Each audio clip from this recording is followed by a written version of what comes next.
alegria e satisfação que cumprimentamos os nossos amigos e irmãos do portal Escola Dominical com a gloriosa paz de nosso Senhor e Salvador Jesus Cristo.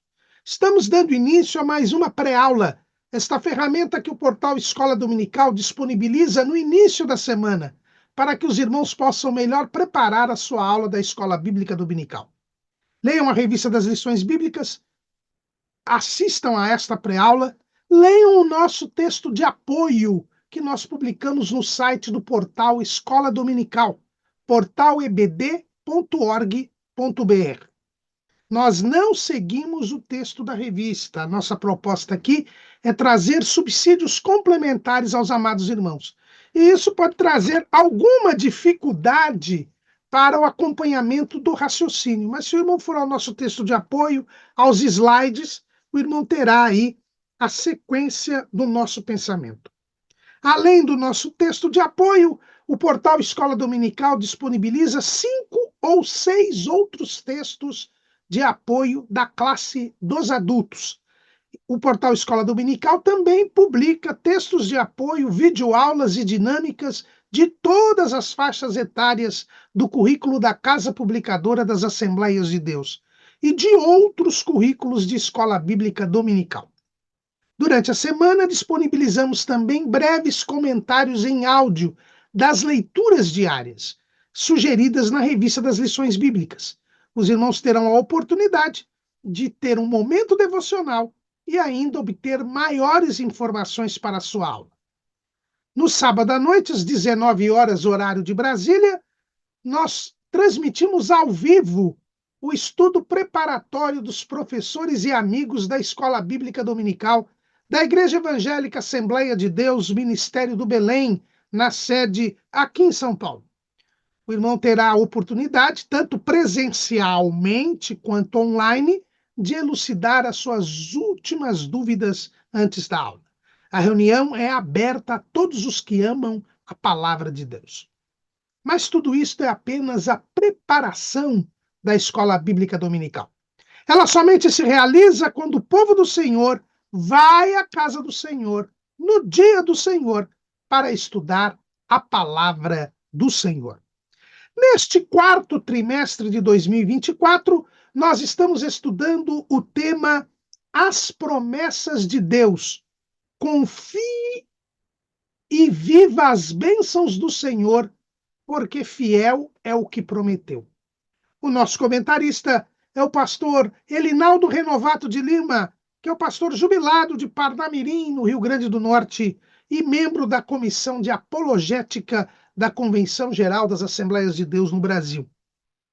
Hoje estaremos estudando, já no segundo bloco do trimestre, onde estamos estudando algumas promessas de Deus, estaremos estudando hoje a lição de número 10, que tem como título A Promessa da Proteção Divina. Deus promete proteger os homens. Então, esta é a promessa da proteção divina. A promessa da proteção divina, ela também é conhecida como promessa da segurança.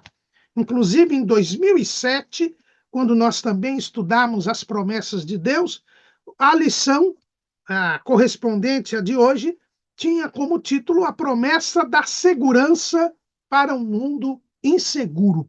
E é sobre este aspecto da segurança que nós iremos encadear a nossa exposição.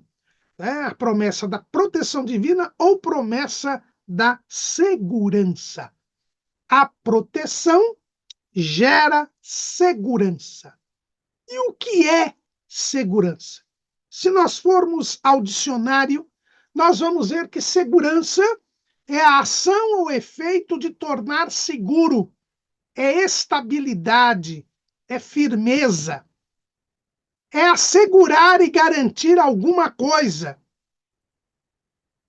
É o estado, a qualidade, a condição de uma pessoa que está livre de perigos e de incertezas.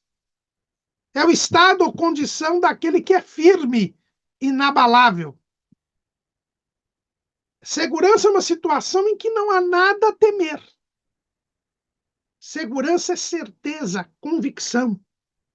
Segurança é força ou firmeza nos movimentos, é firmeza de ânimo, autoconfiança. Segurança é atitude de confiança. No Antigo Testamento, a palavra segurança é o hebraico betar, que quer dizer confiança, convicção, esperança. No Novo Testamento, a palavra grega é asfaleia, que quer dizer também certeza, estabilidade, estado de liberdade contra a ação dos inimigos e dos perigos. Então, pelo que a gente pode perceber, a segurança é um ato que faz com que alguém se torne estável, se torne firme. Quando Deus criou o homem, Deus criou o homem seguro. Como podemos dizer isso? Lá no livro do Gênesis, no capítulo 2, no versículo 8, a Bíblia nos diz: E plantou o Senhor Deus um jardim no Éden, da banda do Oriente, e pôs ali o homem que tinha formado. O que nós notamos aqui, em primeiro lugar, é que Deus primeiro plantou um jardim e ali colocou o homem. Era um lugar estável, um lugar seguro.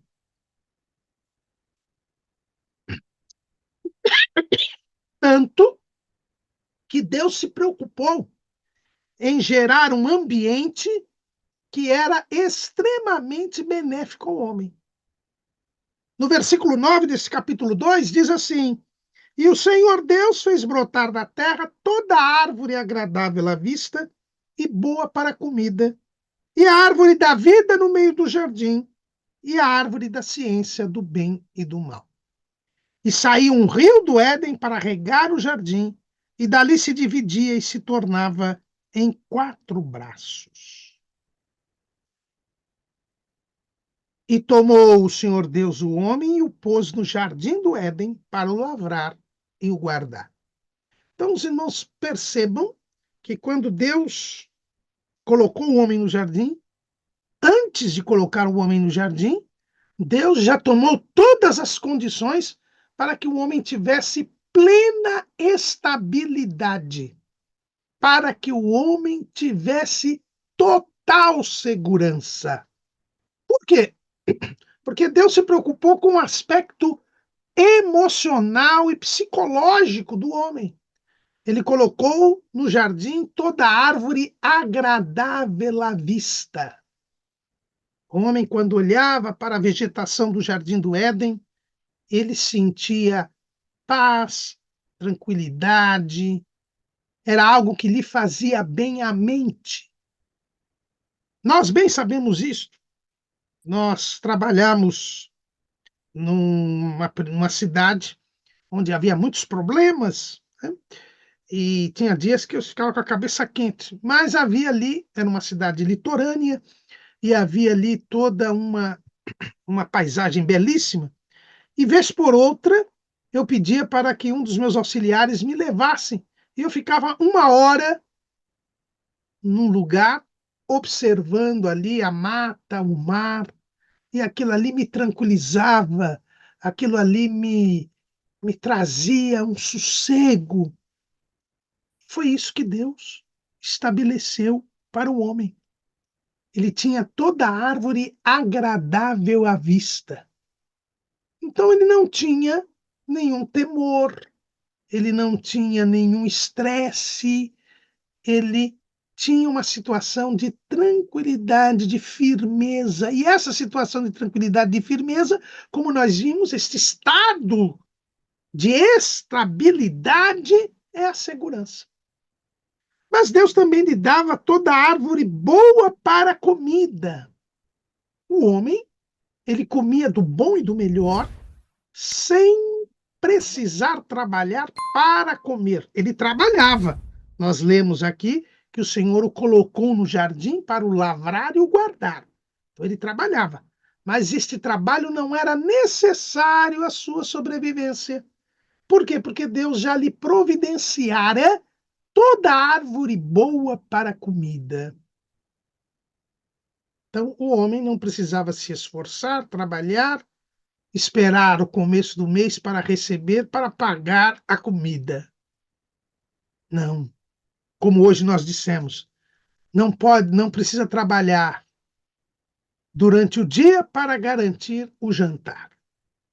Não, naquele tempo o homem tinha estabilidade.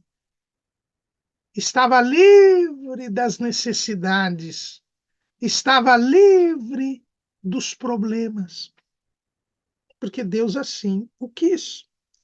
Em terceiro lugar, Deus plantou no jardim do Éden a árvore da vida. A árvore da vida, como ensina Jacó Armínio, o grande teólogo, tinha por função manter o corpo humano incorrupto, conservar o corpo humano. O acesso à árvore da vida garantia ao homem a longevidade, o prosseguimento da vida física. Ou seja, a sua participação na eternidade. Isso traz segurança, isso traz estabilidade. O homem não ficava velho, o homem não perdia o esplendor da glória divina que lhe era refletida, o homem não ficava doente, o homem mantinha-se da mesma maneira como havia sido criado. Isso também traz segurança, traz estabilidade, porque sabemos que a corrupção do homem exterior, o envelhecimento, as doenças, trazem insegurança, incerteza, dúvida. E, por fim, a Bíblia diz que Deus também plantou no jardim a árvore da ciência do bem e do mal, aquela que o homem não podia comer. Aquilo ali era um teste de obediência, um teste de submissão à vontade de Deus. O cumprimento do mandamento divino de não comer daquela árvore mantinha a comunhão do homem com Deus. Era também um fator de estabilidade, porque Deus disse que se eles comessem, morreriam. Portanto, a preservação da vida, a continuidade da vida, dependia da obediência ao Senhor. Então havia uma situação, e para ser a cereja do bolo, digamos assim, havia água abundante. Um rio que se dividia em 4 braços e que trazia plenas condições para que a vegetação do Jardim do Éden e os animais do Jardim do Éden vivessem continuadamente, sem qualquer risco de desaparecimento. Então, nós observamos aqui com absoluta clareza que o propósito divino para o homem era dar-lhe estabilidade, firmeza, segurança. Mas veio o pecado. Com o pecado, tudo isso se rompeu. Em primeiro lugar, Deus já não permitiu que o homem tivesse acesso à árvore da vida, para que não se mantivesse eternamente em pecado. E com isto, o homem passou a envelhecer, pois do pó tornaria ao pó. Tendo sido formado do pó, tornaria ao pó. E aí vem todo o envelhecimento, que já traz a insegurança, como nós já vimos. Se alguém tem alguma dúvida, lembre-se que os ladrões sempre preferem as pessoas idosas para atacar. Em segundo lugar, Deus também fez com que eles saíssem do Jardim do Éden. Eles foram expulsos do Jardim do Éden. Perderam toda aquela árvore agradável à vista, toda árvore boa para a comida. E, mais do que isso, Deus colocou na natureza espinhos e cardos. Rompeu-se aquela harmonia, aquela comunhão que havia entre a natureza e o homem. O homem agora passou a lutar contra a natureza e a natureza contra o homem. E o homem ainda teve que trabalhar para poder sobreviver. O trabalho passou a ser necessário para a sobrevivência. E ele teria que se esforçar para poder se sustentar, para poder sobreviver. Gênesis 3:19. No suor do teu rosto comerás o teu pão, até que te tornes a terra, porque dela foste tomado. Porquanto és pó, e em pó te tornarás. Então, aqui nós temos uma situação de incerteza. Agora sim, o homem precisava trabalhar durante o dia para comer durante a noite. Agora sim, o homem precisava lutar contra a natureza para poder se firmar, para poder sobreviver. Havia agora incerteza, havia agora insegurança por causa da entrada do pecado no mundo. E mesmo aqueles que são bem-sucedidos não têm segurança verdadeira. Asaf, no Salmo 73, ele fala de uma experiência que teve com Deus. Asaf, que foi o maestro que formou tanto o coral quanto a orquestra, conjunto instrumental do Templo de Jerusalém, Asaf, ele diz que certa feita ele teve inveja dos soberbos, porque viu que eles eram bem-sucedidos, ricos, poderosos, famosos. Mas, quando ele passou a pensar assim, o Senhor mostrou para ele que esta segurança aparente do ímpio, pela sua riqueza, pela sua posição social, é uma falsidade. Lá no Salmo 73, no versículo 12, Asaf, iludido, diz: Eis que esses são ímpios, e todavia estão sempre em segurança, e se lhes aumentam as riquezas. Mas já no versículo 17, ele diz qual é a verdade. Até que entrei no santuário de Deus, então entendi eu o fim deles. Certamente tu os puseste em lugares escorregadios, tu os lanças em destruição, como caem na desolação, quase no momento. Ficam totalmente consumidos de temores. Como faz com um sonho o que acorda, assim, ó Senhor, quando acordares, desprezarás a aparência deles. Então, aqui Asaf, que era um profeta, né, lá no primeiro livro das Crônicas diz que ele era profeta, ele recebe uma mensagem da parte de Deus. Esta segurança com base na riqueza, com base na posição social, é uma ilusão. Que tudo isso passa. São lugares escorregadios. Estas pessoas, se não servirem a Deus, estarão na perdição eterna. Suas riquezas, sua posição social, de nada valerão na eternidade. E aqui mesmo na terra podem ser retiradas. Dinheiro, poder, fama não trazem segurança. As pessoas que confiam nestas coisas estão sendo enganadas pelo diabo. Paulo, ele nos fala disso lá no capítulo 6, versículo 17 da primeira carta que escreveu a Timóteo. 1 Timóteo 6:17. Manda aos ricos deste mundo que não sejam altivos, nem ponham a esperança na incerteza das riquezas, mas em Deus, que abundantemente nos dá todas as coisas para delas gozarmos.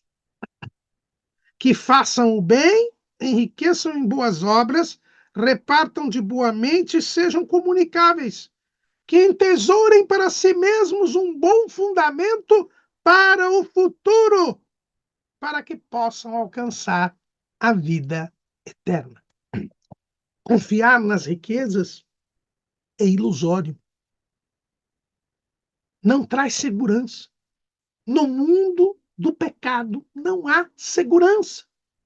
Quantas pessoas enriquecidas tornaram-se miseráveis em questão de minutos? Eu mesmo, num dos casos, quando exercia a minha profissão, vi uma pessoa perder toda a sua riqueza de alguns milhões de reais de um dia para a noite, por causa de um problema jurídico que ela nem era parte.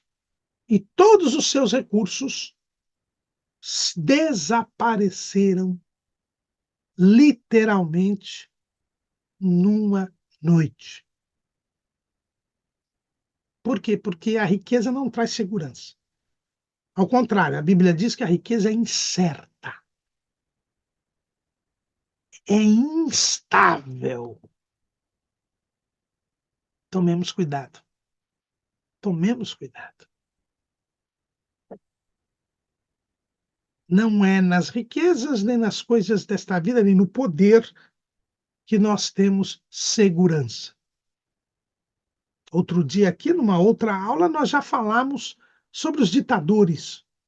Os grandes ditadores, eles muitas vezes não têm sossego, não têm paz de espírito, porque temem ser mortos a qualquer momento, porque temem ser apeados do poder, e por isso oprimem cada vez mais o seu povo, com medo de perderem o poder. Isto é incerteza, isto é insegurança, resultado do pecado. E no mundo, nós nunca poderemos ter segurança. O homem nada pode garantir nem a si mesmo. Nós vimos que segurança é garantia, mas o homem não pode garantir nem a si mesmo. Lá em Jeremias, capítulo 17, versículo 5, assim diz o Senhor: maldito o homem que confia no homem e faz da carne o seu braço e aparta o seu coração do Senhor, porque será como a tamargueira no deserto e não sentirá quando vem o bem. Antes morará nos lugares secos do deserto, na terra salgada e inabitável. O homem não pode garantir nem a si mesmo, porque esse homem que confia no homem sou eu mesmo. Quando eu confio em mim mesmo, a Bíblia diz que eu habitarei numa terra salgada e inabitável. A tamargueira, ela é uma planta que fica ali naquela região desértica. De lá não sai. E não tem todo o bem-estar das outras plantas que estão à beira do ribeiro de águas. A segurança é um estado de liberdade de perigos, de incertezas. E o homem no pecado, no mundo, ele não pode ter segurança. Segurança é não ter nada a temer. E os homens têm medo. Tem medo por quê? Porque não tem o amor de Deus. A única coisa que retira o medo da criatura humana é o amor de Deus. João fala disso. lá em 1 de João, capítulo 4, versículo... Capítulo 4, versículo... 1 de João, capítulo 4, versículo 18. No amor não há temor. Antes, o perfeito amor lança fora o temor, porque o temor tem consigo a pena, e o que teme não é perfeito em amor. Temor aqui quer dizer medo. Então, quando eu tenho medo é porque eu não tenho amor. Se eu não tenho amor é porque eu não tenho comunhão com Deus. Porque quem tem comunhão com Deus, esse recebe o amor de Deus, porque Deus é amor. E o apóstolo Paulo diz lá em Romanos, capítulo 5, versículo 5, e a esperança não traz confusão, porquanto o amor de Deus está derramado em nosso coração pelo Espírito Santo que nos foi dado. Então, quem tem medo não tem o amor. Se não tem o amor, é porque o Espírito Santo não lhe foi dado. E aqui nós já descobrimos que a promessa da proteção divina ou a promessa de segurança é voltada para os que creem em Jesus, para os que são filhos de Deus, para aqueles que, justificados pela fé, têm paz com Deus, por nosso Senhor Jesus Cristo. E estes são firmados na fé. Esta firmeza é a segurança. E esta firmeza dá origem à esperança da glória de Deus. E esta esperança da glória de Deus, mediante as tribulações, ela gera paciência, que gera experiência, que gera esperança, e a esperança não traz confusão, porque o amor de Deus é derramado em nossos corações pelo Espírito Santo que nos foi dado. E aí essa pessoa passa a ter segurança. Então, a segurança, a proteção divina que trará segurança, é consequência da salvação. Por isso, esta promessa é uma promessa que nós chamamos aqui de nacional, ou seja, voltada para a igreja. São os filhos de Deus que têm segurança. Aquele famoso hino do cantor cristão de Fanny Crosby, Fanny Jane Crosby, que segurança sou de Jesus. Quem é de Jesus tem segurança. Nós até no nosso esboço fazemos uma pequena análise deste hino. Ter segurança é ter Jesus. Nós só teremos estabilidade, não podemos voltar ao Jardim do Éden, mas se estivermos em Cristo, nós teremos segurança. Nós teremos segurança. É em Cristo que nós temos segurança. Nós nada podemos garantir por nós mesmos. Então, sabido o que é segurança, vamos agora ver o que é proteção. Proteção é o ato ou efeito de proteger-se. É o ato de proteger alguém ou algo de um perigo, de um mal. É o auxílio para o que é mais fraco ou menor. É o cuidado ou assistência especial dispensados a alguém. Então, na Bíblia Sagrada, só 2 vezes nós temos a palavra proteção. Na versão Almeida, Revista e Corrigida, lá no Salmo 59, no Salmo 59, no versículo 16,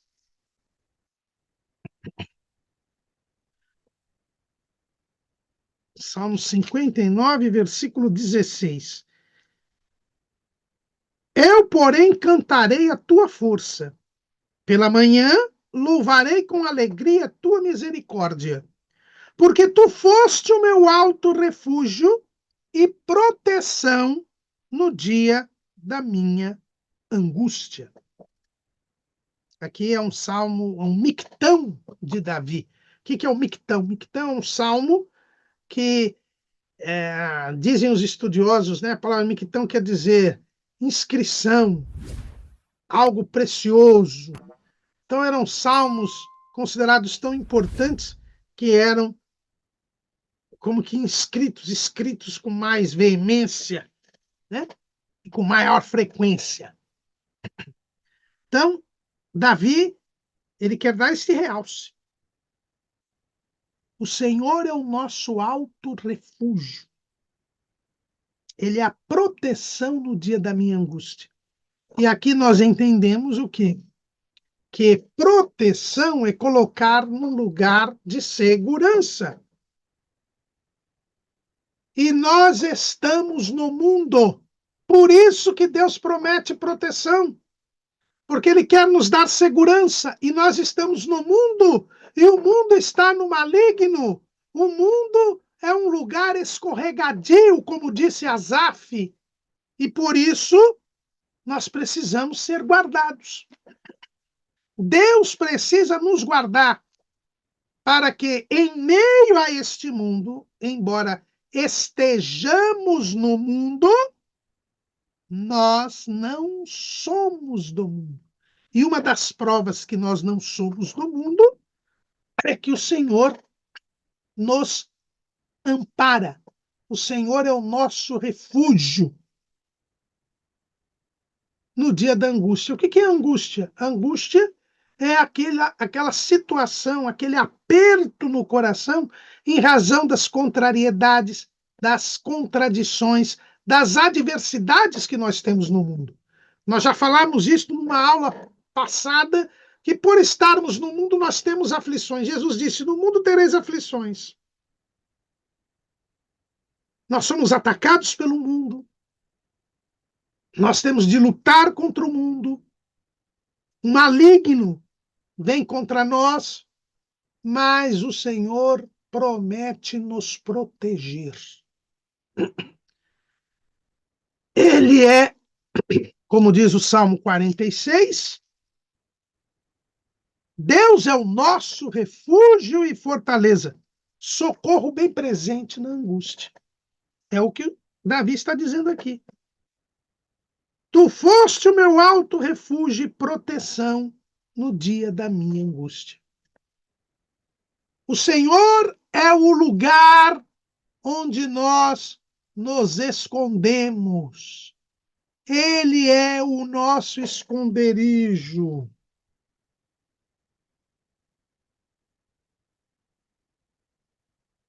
O próprio Davi, no Salmo 32, um salmo que é um masquil, quer dizer, um salmo didático, um salmo de ensino, ele diz assim, tu és o lugar em que me escondo, tu me preservas da angústia, tu me cinges de alegres cantos de livramento.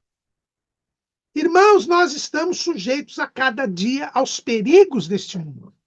Nós estamos neste mundo, e este mundo nós temos as astutas ciladas do diabo, nós temos os ardis do inimigo, nós temos a nossa natureza pecaminosa que está crucificada, que tenta se desprender, nós temos o próprio diabo nos atacando. Nós vivemos em constante luta. Precisamos de proteção. E Deus promete nos proteger. E Ele é o lugar onde nós nos escondemos. Ele é o nosso refúgio. Ele é o socorro bem presente na angústia. E muitas vezes nós não cremos nisto. Muitas vezes nós preferimos tomar atitudes a buscar a Deus. Ele é o nosso refúgio. Ele é a nossa fortaleza. Ele é o esconderijo do Altíssimo. O Salmo da segurança, o Salmo 91. Aquele que habita no esconderijo do Altíssimo, à sombra do Onipotente, descansará. Direi do Senhor, Ele é o meu Deus, o meu refúgio, a minha fortaleza. e nele confiarei, porque ele te livrará do laço do passarinheiro e da peste perniciosa. Ele te cobrirá com as suas penas e debaixo das suas asas estará seguro. A sua verdade é escudo e broquel. É em Deus que está a nossa confiança, é em Deus que está a nossa proteção. Ele é a proteção, disse Davi aqui no Salmo 59. Mas muitos estão a fazer o que fizeram os israelitas quando o faraó mandou que eles que não se fosse dada mais palha para o povo de Israel, sem diminuir a cota de tijolos. E isso o faraó fez porque Moisés e Arão foram pedir que que Faraó deixasse o povo de Israel ir. O que o povo de Israel fez? Ele deveria clamar a Deus, porque ele estava clamando a Deus por causa da servidão, da escravidão, e Deus ouviu o clamor do povo e trouxe Moisés. 40 anos depois que ele tinha fugido do Egito, Deus trouxe Moisés para livrar o povo. Moisés fez sinais diante dos anciãos, demonstrando que era o escolhido de Deus. Mas quando veio a dificuldade, quando veio a ordem de Faraó, que era impossível de ser cumprida, ao invés deles clamarem a Deus, que era o seu alto refúgio, eles foram pedir a Faraó a revogação desta ordem. E o texto bíblico diz que, além de não conseguirem a revogação da ordem, ainda os maiorais do povo foram açoitados pelos oficiais de Faraó. Muitas vezes nós fazemos isso. E muitas vezes nós somos açoitados, nós sofremos feridas na nossa vida. Por quê? Porque não clamamos a Deus, não buscamos em Deus. Ele é o refúgio, o socorro bem presente na angústia. Ele é que irá nos proteger. É nele que nós temos o abrigo. Ele é o lugar onde nós nos escondemos. Nós temos que estar à sombra do Onipotente. Observe a figura que Deus deixou para nós. Durante 40 anos no deserto, Deus guiava o seu povo. Pela manhã, pelo dia, nós tínhamos uma nuvem que servia como ar-condicionado para o povo. O povo não sofria a dureza do sol do deserto, porque uma nuvem os cobria.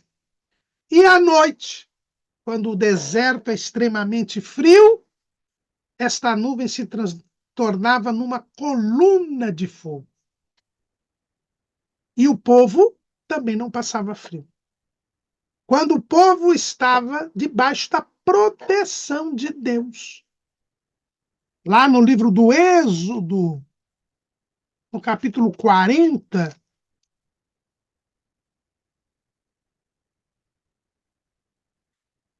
versículo 36. Quando, pois, a nuvem se levantava de sobre o tabernáculo, então os filhos de Israel caminhavam em todas as suas jornadas. Se a nuvem, porém, não se levantava, não caminhavam até o dia em que ela se levantava. Porquanto a nuvem do Senhor estava de dia sobre o tabernáculo, e o fogo estava de noite sobre ele, perante os olhos de toda a casa de Israel, em todas as suas jornadas.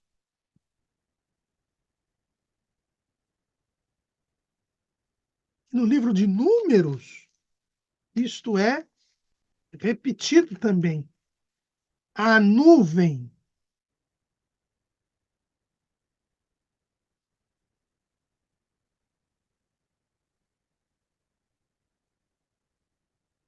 jamais abandonou o povo.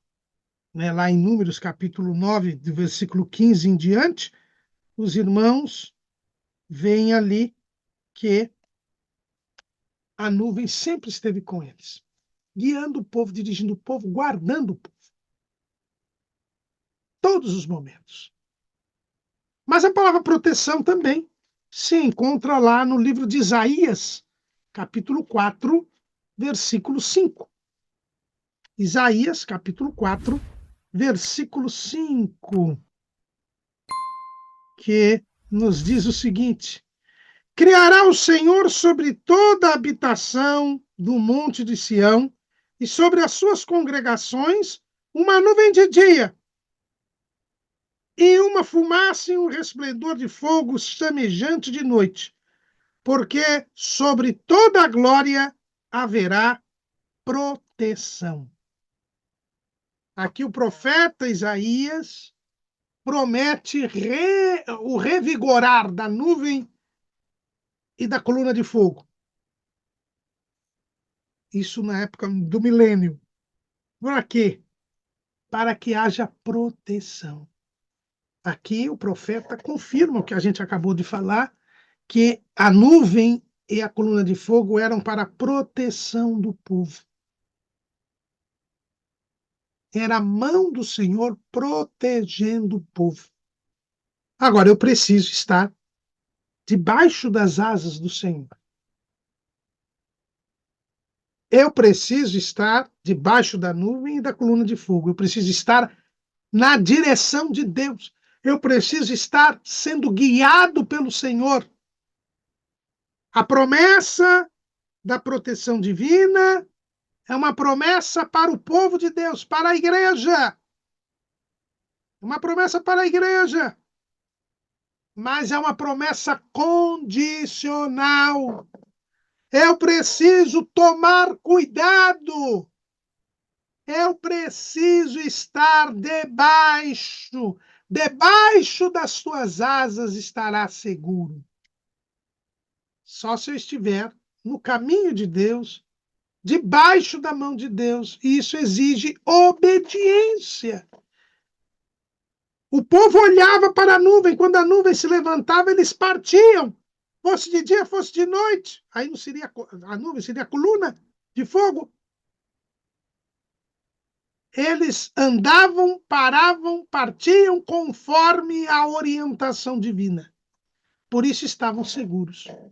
Aqueles que saíram da orientação divina, como, por exemplo, todos aqueles que se prostituíram com as moabitas em Baal-Peor, eles foram para Baal-Peor por quê? Para o Monte Peor por quê? Porque saíram de debaixo da nuvem. Saíram de debaixo da coluna de fogo. Atenderam à sedução das moabitas e morreram 23 mil. Porque não tinham proteção, não tinham livramento. A proteção traz livramento. Agora, o livramento, ele só é possível se estivermos no esconderijo.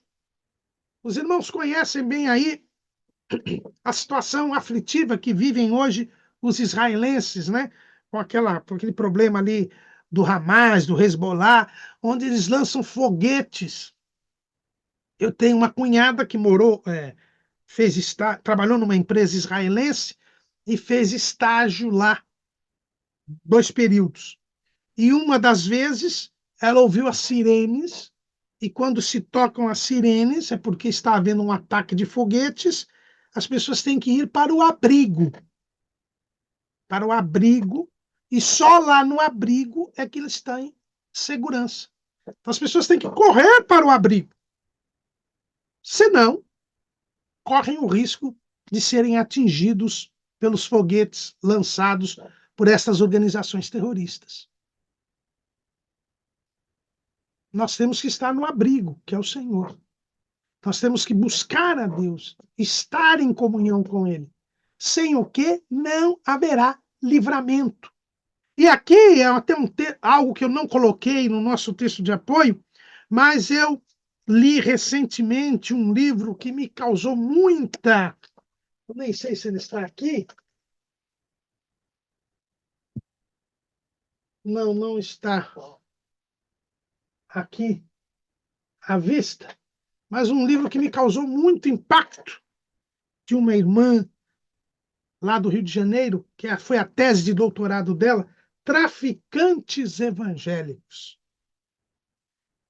Coisa absurda, né? Mas neste livro, ela começa o livro dizendo que esse tema lhe veio à mente porque numa aula de teologia que ela estava ministrando, que ela iria ministrar, havia uma discussão entre dois irmãos. E esses irmãos, um ex-traficante, porque se converteu e abandonou o tráfico, e outro que se dizia convertido e que dizia ser crente, mesmo se mantendo no tráfico. E a discussão entre eles era essa. O ex-traficante dizia: olha, você não se converteu coisa nenhuma, porque quando eu me converti, eu abandonei o tráfico, porque isso é errado, isso é crime, isso é pecado. E ele dizia: não, eu posso, é apenas uma profissão. E uma das provas que ele dizia que ele era crente é porque ele havia obtido um livramento miraculoso quando ele estava lá fazendo a guarda da biqueira, veio a facção rival, invadiu tudo, matou todo mundo, mas ele, quando viu aquele movimento, ele começou a clamar a Deus e ninguém o viu. E ele se livrou. Então ele diz: isso é uma prova de que eu sou crente. Por quê? Porque Deus só livra aqueles que são os seus filhos. É o que a gente está estudando aqui, a promessa da proteção divina e para os filhos de Deus. Só que esse raciocínio deste irmão, desse suposto irmão, é falso, é ilusório. Porque a verdadeira segurança e estabilidade não é o livramento de situações difíceis. Deus promete nos livrar das situações difíceis. Mas, em primeiro lugar, nós temos que estar em Cristo. E, por vezes, nós não somos livres. Por vezes, nós não somos livres da morte física, por exemplo. Paulo, todos os servos, os apóstolos, com exceção de João, foram martirizados, morreram por causa da fé. Não foram livres da morte, mas não perderam a segurança em Cristo. Estevão foi apedrejado, o primeiro mártir, mas entrou no céu, porque ele estava em Cristo, porque ele tinha segurança. Muitas pessoas são livres, mesmo não sendo justas, livres de problemas, de dificuldades, de situações delicadas. Quando Abraão intercedeu por Sodoma, Deus lhe garantiu que se houvesse 10 justos na cidade, a cidade seria poupada. Por causa de Ló, a cidade de Zoar foi poupada, porque Ló disse que iria para Zoar. Então Deus não destruiu Zoar. Ló nem foi para lá, mas Zoar foi poupada. E vamos dizer que as pessoas de Zoar eram santas, eram filhas de Deus? Pelo contrário, era uma das cidades que seria destruída. E só não foi porque Ló disse que ia para lá. As suas duas filhas, que foram poupadas e livres da destruição por causa de Ló. A Bíblia diz que por causa de Ló, Deus mandou os anjos para livrar a família de Ló. As suas filhas demonstram, pelo comportamento posterior, quando praticaram incesto com seu pai para manter a descendência dele, que elas já estavam contaminadas pelo pecado de Sodoma. A Bíblia só chama Ló de justo, não suas filhas. Mas elas foram poupadas por causa de Ló. Mas não eram justas. Aquele vulgo que se libertou lá do Egito, que saiu no meio do povo, aquela mistura de gente, elas alcançaram o livramento da escravidão, elas andaram a seco no Mar Vermelho, mas não eram salvas, não criam em Deus. Há pessoas que se aproveitam do livramento que Deus dá, sem que sejam justas. Porque a promessa da proteção divina não é apenas uma proteção para as coisas desta vida. Deus também nos protege das coisas desta vida. Mas é algo muito maior. É nos proteger para alcançarmos a salvação. É por isso que temos dito durante todo o trimestre, toda promessa de Deus, mesmo que seja material, ela tem um propósito espiritual. E Deus protege o povo para que ele entre na terra prometida, para que ele seja o reino sacerdotal e povo santo. Por isso que Deus os protegeu durante o deserto e os protegeu das intempéries, os protegeu dos inimigos, os protegeu das doenças, por causa do propósito de serem o povo santo e o reino sacerdotal que Deus queria que eles fossem. Esse era o propósito.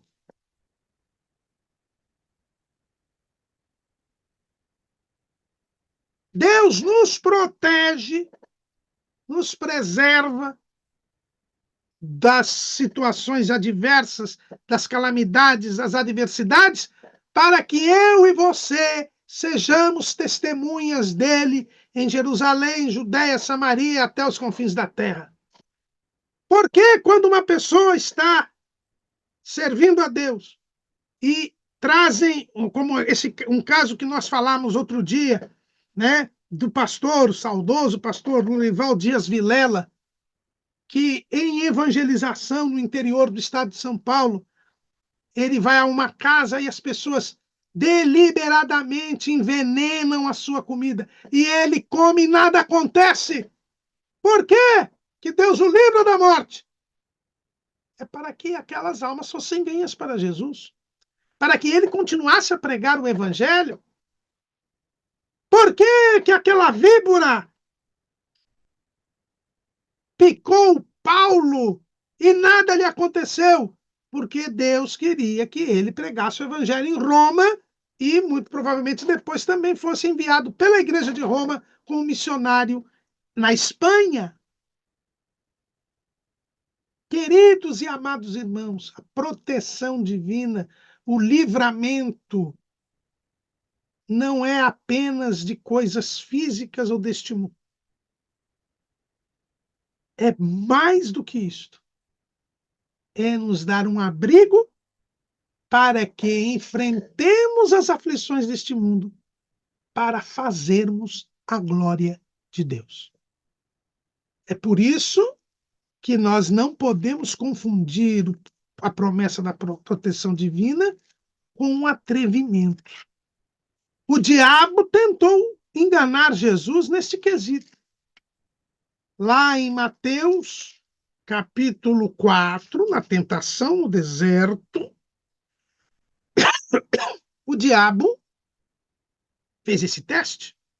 Mateus capítulo 4, versículo 6. E disse-lhe: se tu és o filho de Deus, lança-te daqui abaixo, porque está escrito: aos seus anjos dará ordens a teu respeito, e tomar-te-ão nas mãos para que nunca tropeces em alguma pedra. Disse-lhe Jesus: também está escrito: não tentarás o Senhor teu Deus. Devemos ser prudentes, cautelosos. Se Jesus se atirasse do pináculo do templo, ele se esborracharia no chão. Em primeiro lugar, porque Deus não promete, no Salmo 91, ao contrário do que diz o diabo, guardar-nos em todos os nossos caminhos, para que não tropecemos com o pé em pedra. Não.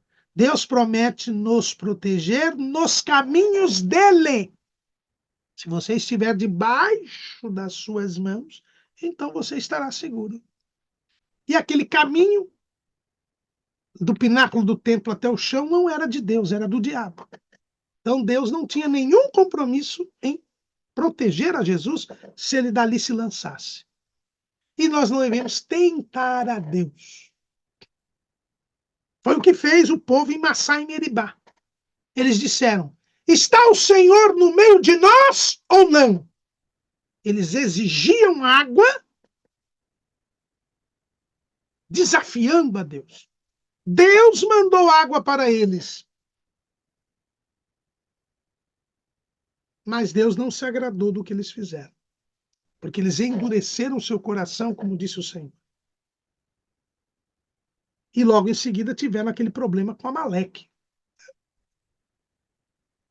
que o pensamento nosso entendemos que é uma espécie de uma permissão divina para que eles lembrassem que dependiam da proteção de Deus e que Deus era o Senhor e não servo deles.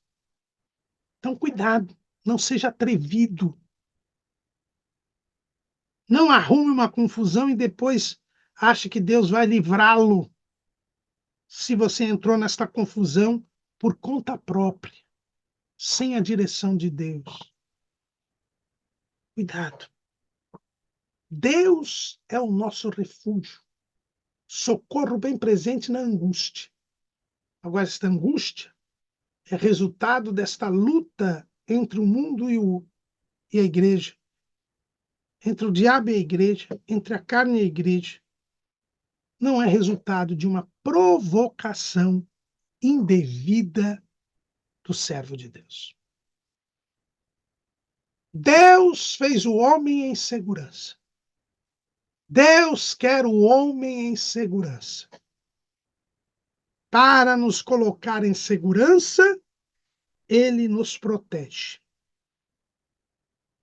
Por isso devemos crer nele e buscá-lo, porque ele é o nosso refúgio.